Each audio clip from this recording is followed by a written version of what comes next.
Ah, je crois qu'ils sont déjà là. Salut tout le monde, j'espère que vous allez bien. Aujourd'hui, je vais vous présenter un de mes sites mégalithiques préférés, la femme et la fille de Lot. On est dans l'Essonne à Brunoy, c'est un alignement de 3 pierres. Chacun de ces blocs a une histoire un peu différente à nous raconter. Donc actuellement, comme vous pouvez le voir, la rivière est en crue. Un des blocs est sous l'eau. Mais rassurez-vous, parce qu'au printemps et cet été, j'ai tourné quelques images. Donc je vais vous faire un mix de tout ça pour vous présenter ce site mégalithique qui est vraiment passionnant selon moi. Donc les amis, si ça vous dit, allez, c'est parti, on y va.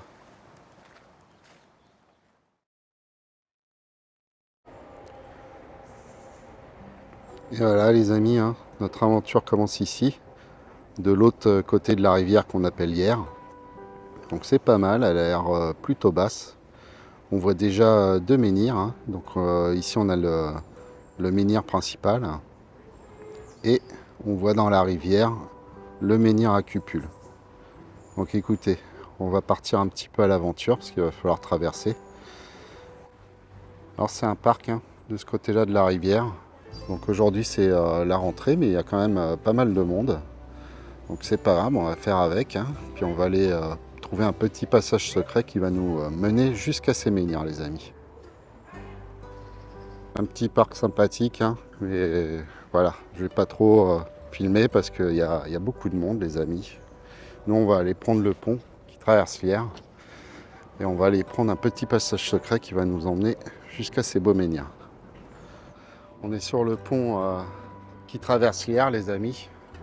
Donc, je suis content parce que le niveau est plutôt bas. C'est vrai que j'étais venu cet hiver et la rivière était en crue. Donc on ne pouvait pas voir le menhir immergé. Là, je pense qu'on va pouvoir le découvrir ensemble. On voit même le fond de l'eau, hein. Donc voilà, beaucoup de circulation les amis. Désolé, mais c'est comme ça. C'est un des seuls ponts qui traverse l'Yerre à cet endroit-là. Allez, c'est parti. Nous, on va aller un petit peu plus par là. On va prendre le petit passage secret sans se faire écraser. On va aller voir ce que ça donne. Voilà, j'ai réussi à traverser sans me faire écraser les amis. On va prendre des petits escaliers qui descendent pour rejoindre ce fameux passage secret. Voilà, on est à l'entrée du trou de lutin. Donc faut pas avoir peur, hein, pour passer là-dedans. J'avoue que voilà, c'est plutôt impressionnant. Que le terrain est en zone naturelle protégée. Mais comme vous allez pouvoir le constater par vous-même, il n'est pas du tout entretenu. Il est même squatté la plupart du temps. Là, on passe vraiment sous le pont. J'ai mis un moment avant de trouver ce passage. Et j'étais bien content de le trouver.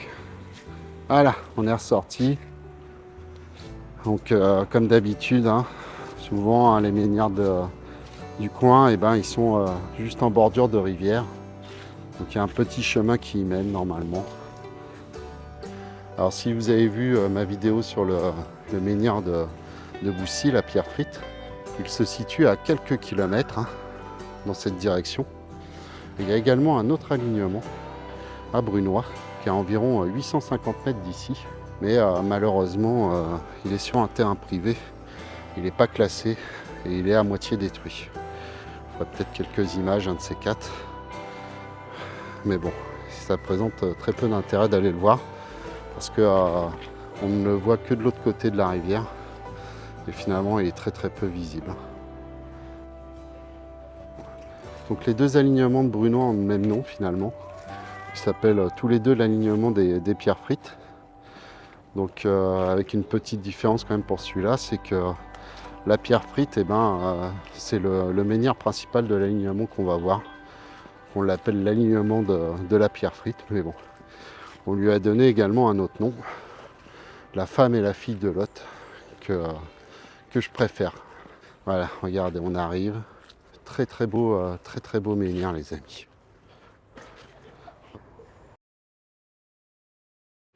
Et on commence l'aventure.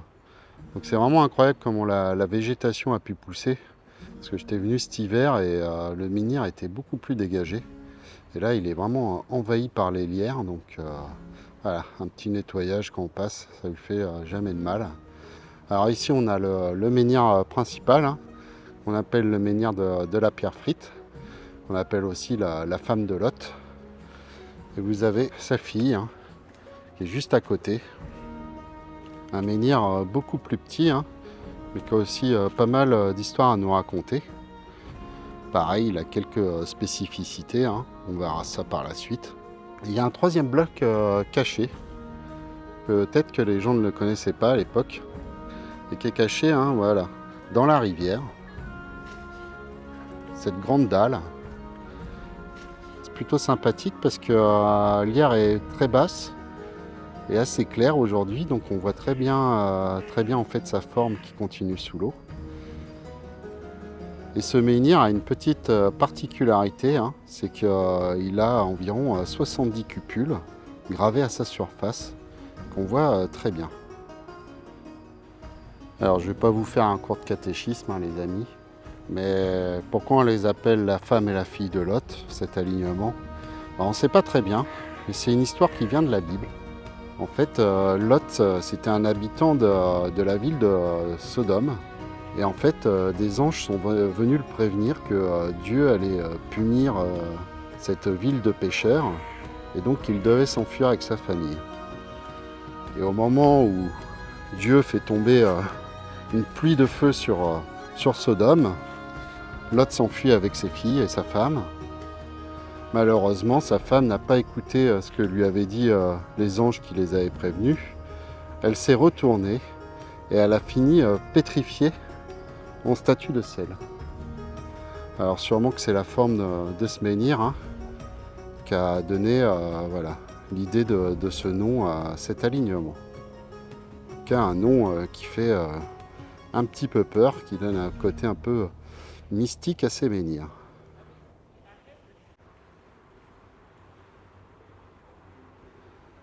Alors au niveau des caractéristiques générales, hein, on a ici quand même un beau menhir qui est à peu près de la taille de celui de la pierre à mousseau, parce qu'il fait 2,50 m de haut.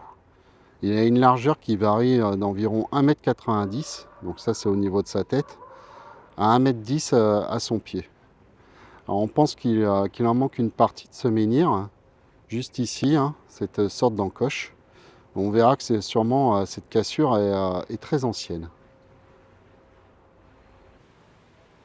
Alors comme bien souvent les amis, hein, des menhirs souvent plus hauts et larges qu'épais, parce que ici voilà, son épaisseur est d'environ 82 cm et il y a un côté même qui est beaucoup moins épais qui fait environ 14 cm. Et là on ne sait pas très bien de combien ces menhirs peuvent être enterrés. Il n'y a pas eu de sondage a priori. Mais je pense pas mal, hein, au moins 50 cm. Donc ce qui le ramènera à une hauteur de 3 mètres. Allez, on va aller voir sa fille, hein, qui est beaucoup plus petite. Hein. Alors, la fille ferait environ 1 mètre de haut, donc au niveau de sa pointe. Hein. Pareil, on pense qu'il aurait été cassé, débité, mais ça doit être sûrement très ancien, comme on le verra par la suite. Alors c'est un menhir qui a quelques particularités, avec de très très belles cupules sur le devant. C'est des cupules naturelles, mais on verra tout ça après en détail. Alors au niveau de sa largeur, hein, il ferait à peu près 1,40 m de largeur. Et il a une épaisseur, hein, pareil, qui varie entre 80 cm à sa base, à 20 cm au niveau de la pointe.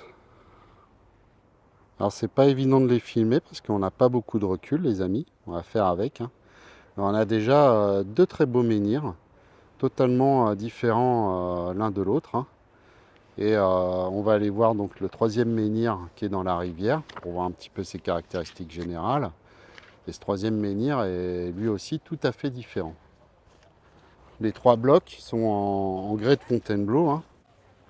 Malgré qu'on appelle ça grès de Fontainebleau, eh ben, ce n'en est pas. Hein. C'est du grès qui venait de carrières toutes proches. Hein.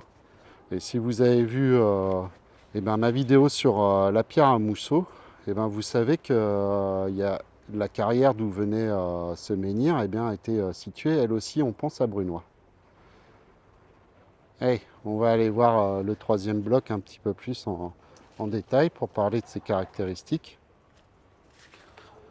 Donc je suis content parce que comme je vous disais, la rivière avait été en crue cet hiver et j'avais un petit peu peur de comment allait finir ces beaux menhirs, mais ça va, ils ont bien tenu. Ça les a même, ça a même un petit peu dégagé celui-là, hein. Donc celui-là c'est le plus grand, il se situe à 2,50 m du premier, hein, que vous voyez juste ici.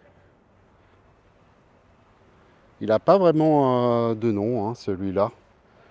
On pense que sa longueur est à peu près de 4,40 m. Très large à peu près de 2,85 m à 66 cm. Alors je pense que les 66 cm, je vais essayer de me rapprocher. Mais c'est à ce niveau-là, hein. Il y a une pointe dans l'eau, donc je pense que c'est à peu près là. Et il est également très fin, parce que son épaisseur n'est que d'une quarantaine de centimètres, les amis. Donc regardez, on commence déjà à voir les belles cupules, hein, sur cette face émergée. Donc il y en a peut-être sûrement d'autres, hein, sous l'eau. Il y a une forme ici, hein, que je vous montrerai un petit peu plus en détail. Je pense aussi que c'est une énorme cupule. Mais on ne l'a pas dans les relevés parce que finalement, tous les gens qui sont venus ici étudier ou décrire ces menhirs, à chaque fois qu'ils venaient, hein, ben, voilà. Lierre, il y a toujours un petit peu d'eau. Il n'a jamais été entièrement dégagé. Donc sûrement qu'il y a d'autres cupules qui se cachent sous la flotte et sous la vase.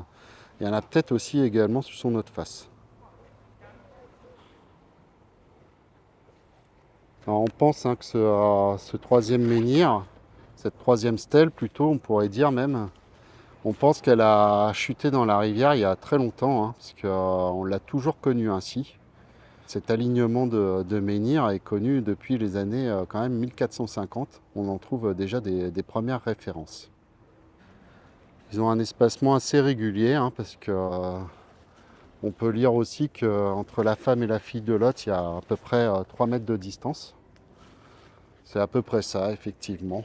Je pense qu'on a même il s'est noté 2,50 m entre la femme et le bloc dans l'Yerre, mais je pense qu'on a à peu près cette même régularité. Très beau en tout cas. C'est vraiment un de mes alignements préférés, je pense. Je trouve que chaque menhir a un petit peu sa personnalité. On va regarder maintenant leur orientation. On va aller se mettre au niveau de la fille pour regarder tout ça. Alors, je suis un peu obligé de filmer en grand angle, les amis, parce que, comme je vous disais, hein, on a ici très peu de recul.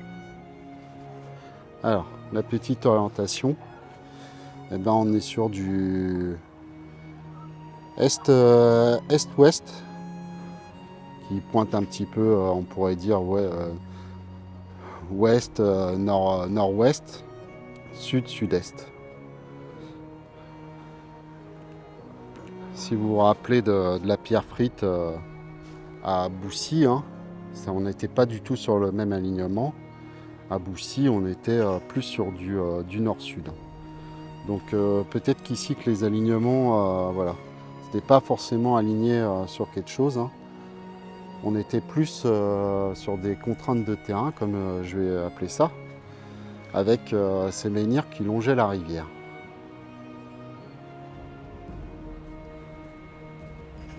Donc ouais, pour moi on est plus, je pense, sur des contraintes de terrain, hein. On voulait placer ces menhirs le long de la rivière, plutôt que sur un alignement spécifique, comme sur des étoiles ou sur un solstice, etc. les amis. Allez, on va voir un petit peu en détail maintenant chaque bloc. Ils sont tous plus intéressants les uns que les autres. Ils ont chacun un petit peu leur petite histoire à nous raconter.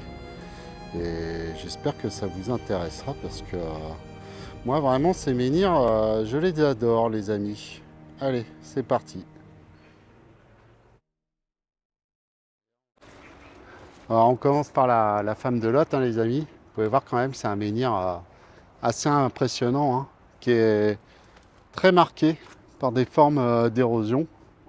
On se demande même si c'est totalement naturel. Je pense, ouais. On a l'impression de voir aussi pas mal de cupules, hein, sur le dessus. On se rapprochera un petit peu pour voir ça en détail après, mais je pense aussi que c'est des formes naturelles qu'on retrouve dans le grès. Alors la plus belle cupule quand même, elle est ici. Ça fait un beau bassin. On a l'impression qu'elle a été aussi un petit peu retravaillée. Et donc on l'appelle, on pense la femme de Lot parce qu'il a un petit peu une sorte de visage humain avec ce cou, hein, et cette grosse tête. Et cette cupule, je pense qu'il formerait un petit peu comme un œil. Alors, on pourrait voir aussi une autre forme, hein, sur ce menhir. En fait, ici, on aurait plutôt le corps du personnage et ensuite sa chevelure qui continuerait un petit peu comme ça. Ça me fait penser ainsi à ça un petit peu. Et troisième possibilité, les amis, ouais, ça me fait penser aussi bizarrement un petit peu à un cerveau avec toutes ces formes d'érosion. Alors, est-ce que ces formes d'érosion sont totalement naturelles ou alors c'est la technique d'extraction de la pierre qui les a créées? Ah, ça, difficile à dire, les amis. Alors, l'autre face aussi est tout à fait particulière, je vais vous le montrer après, parce que eh bien, l'autre face nous rappelle fortement la tête d'un serpent ou d'un dinosaure. En tout cas, un magnifique menhir, c'est vraiment un de mes préférés. Allez, on va se rapprocher, voir un petit peu plus en détail. On va commencer par le haut de cette chevelure. Donc le haut est assez plat finalement. C'est vrai que les premières fois que j'étais venu, je m'étais demandé si finalement la fille de Lot, eh bien le bloc originel, hein, avant qu'il le taille pour en faire des menhirs, je me demande s'il n'était pas sur le dessus. Mais ça n'a pas l'air d'être exactement le même grès.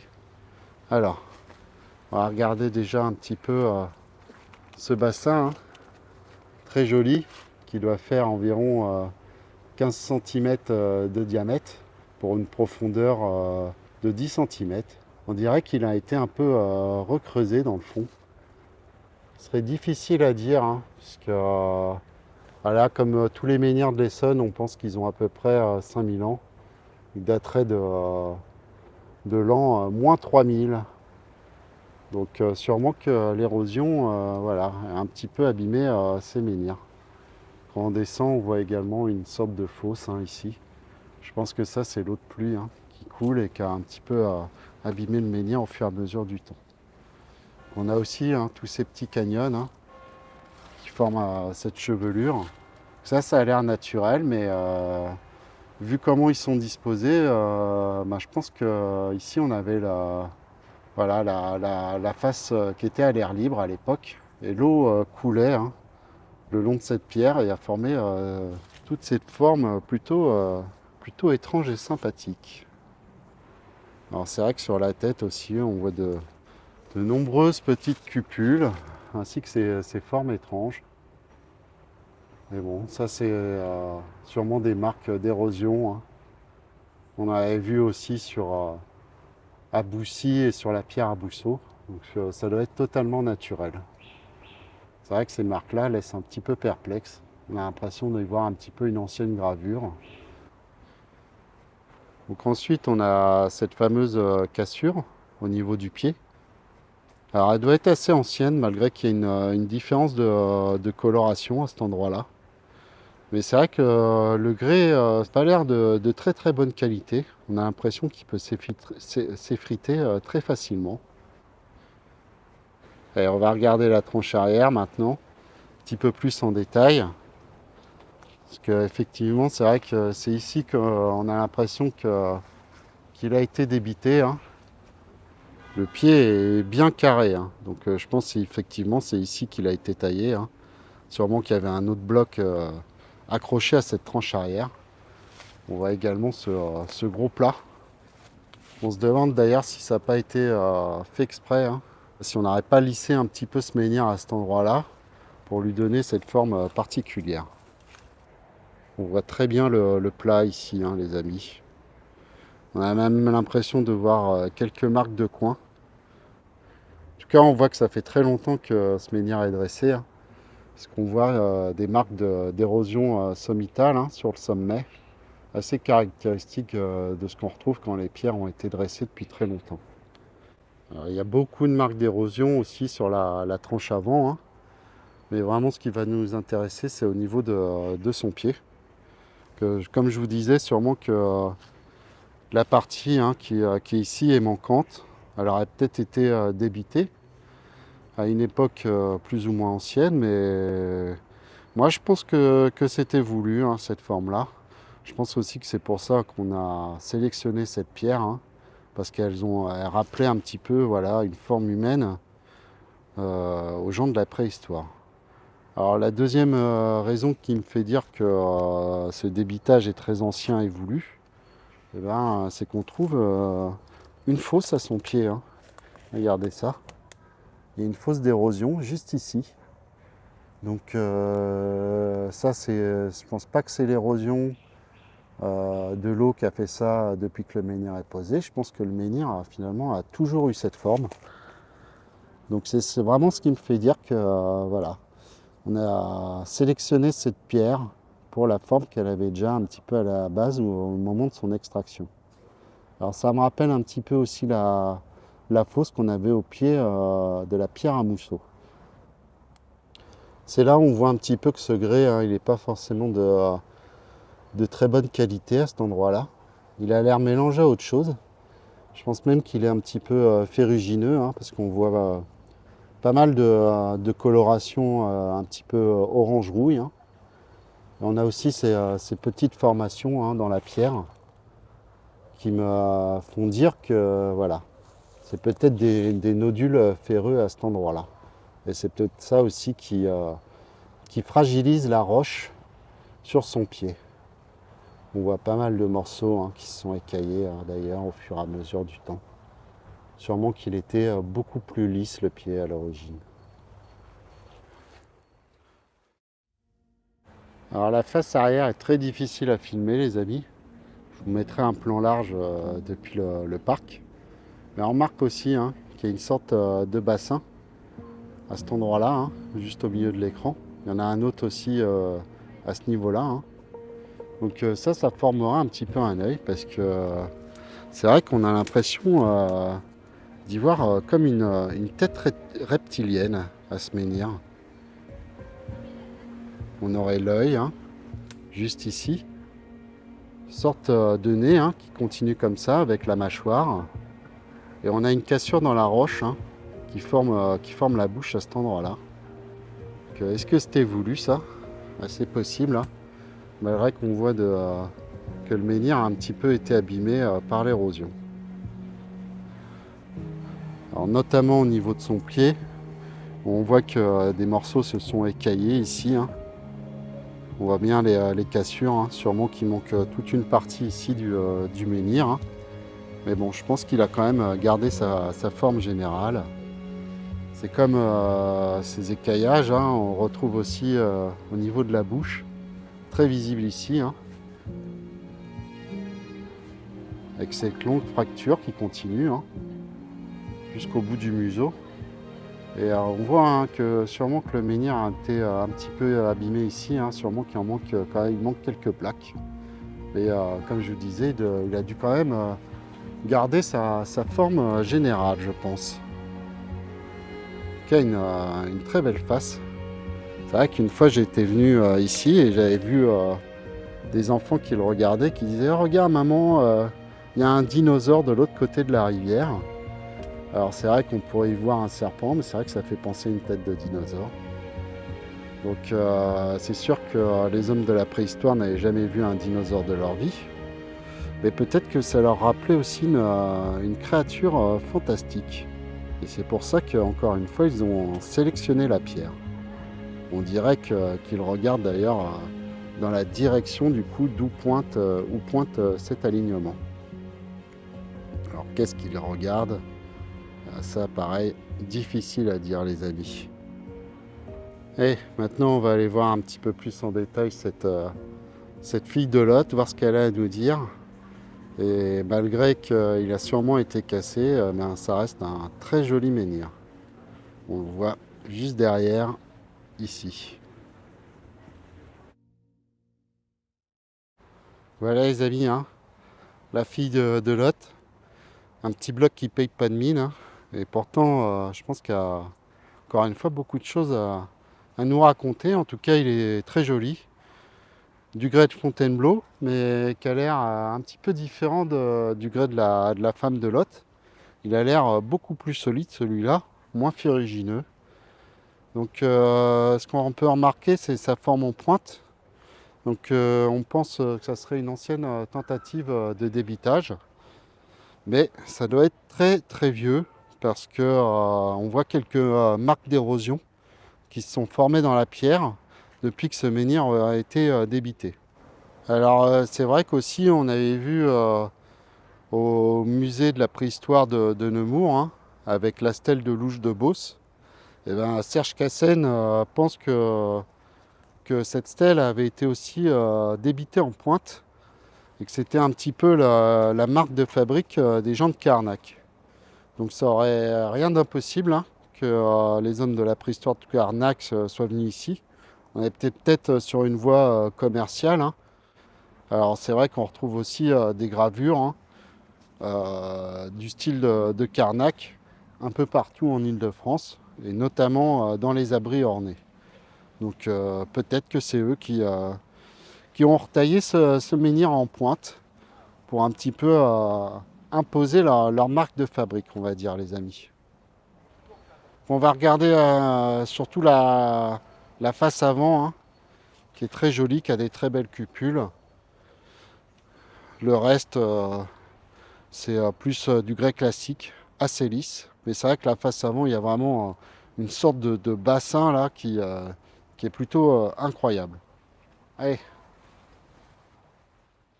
On voit quand même assez bien d'où la cassure part, hein, d'ici, hein. On voit un petit peu une différence, ça fait un petit enflement. Donc on pense que voilà, le menhir s'étendait comme ça jusqu'à l'autre côté, hein, où pareil on voit peut-être une sorte d'encoche ici, hein. Donc sûrement voilà, ça partait comme ça un petit peu en pointe. Et je pense pas qu'il faisait 2,40 m de haut comme la femme de Lot à côté. Voilà, une très belle face avant les amis, avec un menhir plutôt lisse. Il y a quelques formes ici, hein. D'ailleurs il y a une petite particularité, je vous montrerai ça après. Je pense que ça c'est juste le jeu de l'érosion qui a fait ça. Mais on a de très belles cupules, hein. Il y en a une au niveau du pied juste ici, avec un petit bassin au-dessus. Quand on remonte, on a également une deuxième cupule. Il y en a une beaucoup plus petite aussi, juste là. Et vraiment la plus grosse, eh bien, c'est cette cupule-ci, qui est vraiment très profonde. Et c'est vrai que cette cupule, je me demande si aussi on n'a pas choisi ce menhir, hein, pour ces cupules qu'on retrouve sur cette face. On a l'impression que c'est pas naturel. On a l'impression même que le menhir est un petit peu creux. Regardez ça les amis, hein, comment ça s'enfonce. C'est plutôt incroyable. Mettre un petit bout là-dedans. Effectivement, regardez, le bâton s'enfonce un petit peu plus, hein. Donc c'est sûrement très creux, hein, sur les côtés. D'ailleurs, un petit bassin à l'intérieur.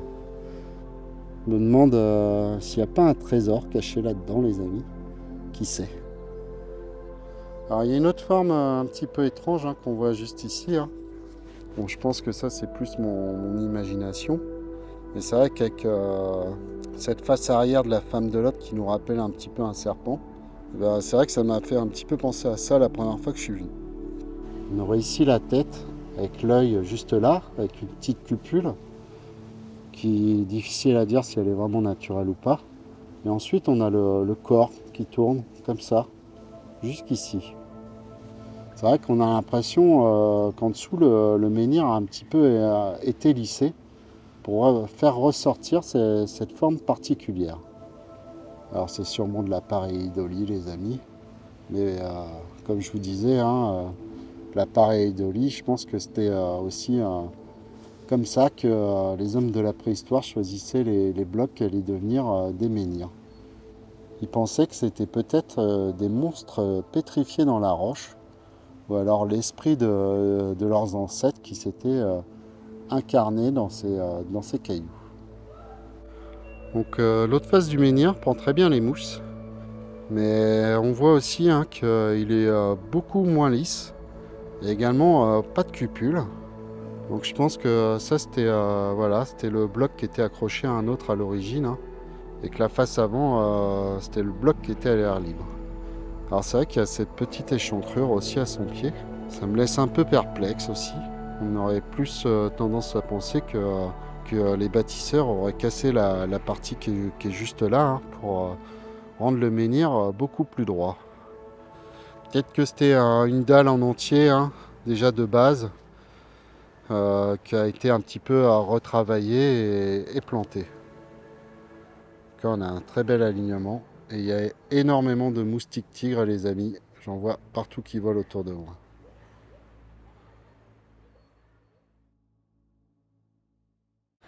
Ils ont faim, les moustiques, les amis. Ils ont faim. Ils ne voient pas grand monde à cet endroit-là au niveau des menhirs. Ils n'ont que moi à manger. On va pas se laisser faire. On va aller voir le dernier menhir, là, cette dernière stèle qui est dans l'eau.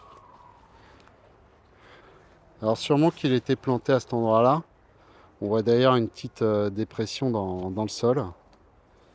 Et qu'il aurait chuté dans la rivière à une époque plutôt lointaine. Et comme je vous disais, on l'a toujours connu dans cette position-là. Tous les menhirs n'avaient pas forcément vocation à être dressés. On pense même qu'à Carnac, certains ont été redressés par erreur. Elle est assez imposante, beaucoup plus imposante finalement que les deux autres. Et pareil, on a l'impression que c'est pas le même grès. Celui-là est finalement beaucoup plus clair et pareil, beaucoup plus lisse.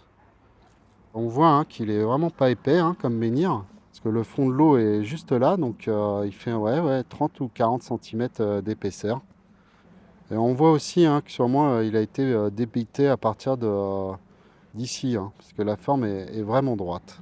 La face émergée ici, ça me fait penser au niveau de sa tête un petit peu à des yeux, ou peut-être à une poitrine féminine. Vous me direz ce que vous en pensez en commentaire, mais c'est vrai qu'on a l'impression de voir une sorte de petit personnage. Alors c'est vrai qu'on voit bien sa forme générale quand on se recule un petit peu. Il a vraiment une forme un petit peu triangulaire. Vous voyez là, le menhir continue jusque là. Ici ça fait une petite tête et après il continue comme ça jusqu'à la berge. Donc difficile à dire s'il était planté encore une fois, de quelle face il aurait été planté. Peut-être ici, mais alors il aurait vraiment pas été planté de beaucoup et puis une partie des cupules serait retrouvée sous le sol, je pense. Ou peut-être l'autre côté, mais pareil qui est très en pointe, donc je vois mal cette partie plantée finalement. Il y a quelque chose qui est intéressant d'ailleurs, qu'on voit que quand l'ière est très basse. C'est cette petite forme, ce petit bassin qu'on voit dans la partie immergée. Je vais vous zoomer dessus, regardez ça. Est-ce que ça c'est totalement naturel? Je suis vraiment pas sûr, les amis. Donc cette forme, ça serait la plus grosse cupule du menhir finalement. C'est peut-être un bassin naturel, mais voilà, il faudrait le sortir un petit peu de l'eau et le nettoyer pour voir vraiment ce que ça donne. En tout cas, il y a de très très nombreuses cupules et elles sont situées tout à peu près à son pied. On va s'approcher, je vais vous montrer ça de plus près, les amis. Il y en a plus de 70. Le menhir est un peu sale, un peu recouvert par la boue, mais on les voit encore très très bien. Elles sont vraiment très très belles, notamment celle-ci, c'est les plus grosses du menhir. Donc sûrement elles ont été faites avec une autre pierre, tournée sur le dessus. Elles ont toutes à peu près la même taille. Elles font à peu près 5 cm de diamètre. Elles ont des profondeurs par contre un petit peu différentes, parce qu'il y en a qu'on voit à peine. Toutes les petites encoches que vous voyez ici, ça c'est voilà, des cupules humaines, les amis. Alors est-ce que cette pierre a servi de polissoir? C'est possible, les amis, mais encore une fois c'est très difficile à dire. En tout cas, on ne voit pas une régularité vraiment significative dans ces cupules. On ne pourrait pas dire que ça forme voilà, un dessin ou que ça ressemble à des constellations. En tout cas, elles sont vraiment magnifiques. Regardez celle-là, très jolie, les deux l'une à côté de l'autre. Au niveau de sa tête, on en retrouve aussi, je pense, quelques-unes. On en voit une très belle ici. Et sûrement que juste en dessous, à cet endroit-là, avec pareil de la vase et de la mousse dedans, je pense que ça, c'était des cupules. Voilà, de très très belles cupules, les amis. C'est d'ailleurs, je pense, un des menhirs les plus cupulés de France. Parce que 70, c'est quand même assez exceptionnel. Donc c'est sûrement pas des traces modernes non plus, c'est vraiment des traces préhistoriques. Donc ça accréditerait un petit peu aussi la thèse que finalement ce menhir n'avait jamais été dressé. Ou alors les cupules ont été faites avant qu'on le dresse. Parce que bien voilà, pour faire des cupules comme ça, c'est beaucoup plus pratique si le menhir est couché au sol plutôt que levé. Surtout s'il était enterré à ce niveau-là. La plupart des cupules auraient été cachées sous terre lorsqu'il aurait été enterré. Voilà, je me répète, mais vraiment des cupules exceptionnelles, sans vraiment voilà, d'organisation apparente.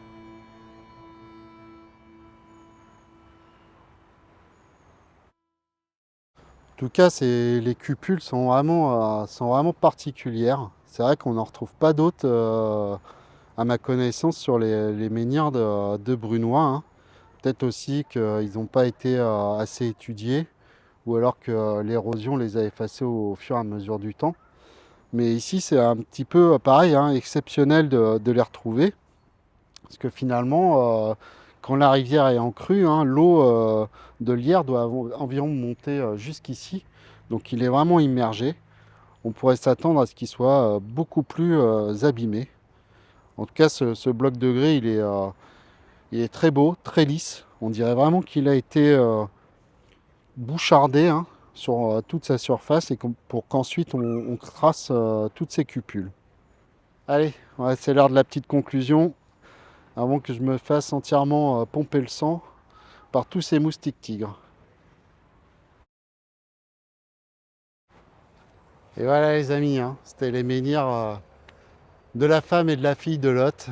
C'est le seul alignement restant encore un petit peu en état de l'Île-de-France, sachant que les deux se trouvent dans l'Essonne à Brunoy. Donc des menhirs très impressionnants, je ne sais pas ce que vous en pensez, malgré qu'ils ont peut-être été retaillés, ou le troisième qui aurait chuté dans la rivière, mais je trouve que voilà, chacun de ces menhirs a un petit peu son style, son histoire à nous raconter. On a l'impression vraiment de voir trois sortes de grès différents dans ces pierres. Et finalement que chacune de ces pierres avait peut-être aussi une fonction différente. Donc comme d'habitude les amis, si cette vidéo vous aura plu, n'hésitez pas à liker, à me laisser un petit commentaire et à vous abonner, ça fait toujours plaisir. Même si de toute façon tout ce que je fais n'est pas rémunéré les amis.